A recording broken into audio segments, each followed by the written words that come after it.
a mermaid normal skirt.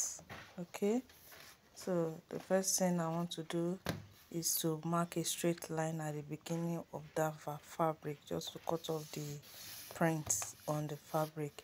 Okay, after I'm done marking that, the next thing I did was to measure from my waist to the hip. So for this person I use 8 inches, so that's the 8 inches I'm marking there. And then after that I mark from that 8 inches. Remember, this fabric is folded into two, so I marked from the waist to the nail line, that's 18 inches. So I mark at the folded edge and I mark at the open edge. Okay, after that I mark the length of the skirt. This skirt will be joined, this skirt part will be joined to a half length body. So I'm marking the, you can see me there, I'm marking the full length right there. So I mark on the folded part, and I'm marking on the open part. Okay, when I'm done doing that, you'll see I'll connect all those vertical lines. Okay, so just to have straight lines on the waist, have straight line on the hip, straight line on the knee. That's what you see me doing right now. I'm marking those straight line, straight like that. Okay, the one I'm marking now is from the hip line. Okay, and then you see I'm marking the hem line. That is the hem where the length of the cloth is reaching. Okay, after that I input the waist measurement of the client. I'm making this for a client, and then there won't be that on this particular skirt. She's of a smaller size. Okay, so how to get your waist round measurement, you divide by 4. Now I already mark, I input the hip measurement too, that's hip divided by 4. I input it. Then on the knee, it depends on how snitch you want it to be. For me there, I just minus 1 from the measurement I had on the hip, and I input that.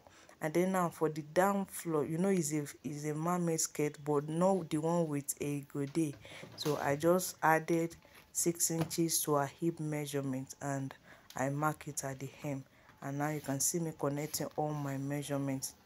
You can see me connecting all the measurements. So that's from the hip to the nail line, like so. And then I'll connect also from the nail line to the hem line. The ruler I'm using is too small, so I have to change it to a longer one, and that is what I'm just doing now. Okay, after connecting that at the head, open edge of the hem, you will, okay, now I'm adding the sewing allowance.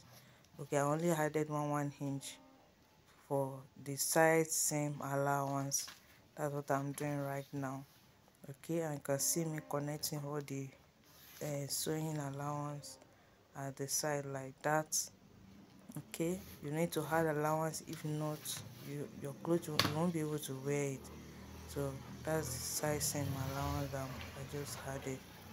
Okay, after that, the next thing you have to do now is to mark at the, you see that I'm marking at the open head of the hem. I went up by 1.5 inch. My camera was cutting some part of it off, but that's what I'm saying now. You go up by 1.5 inch, and then you curve it through to the center of the hem line, so that you won't have a pointy edge of your skirt after all. Okay, after that, the next thing is to go on the waistline. I only went down by half because she doesn't even have tummy at all. So by half inch, you can go as low as 1 and connect to the side of your measurement. That's what you see me cutting right now. So I cut off that shaping at the waist, and then I'm cutting off.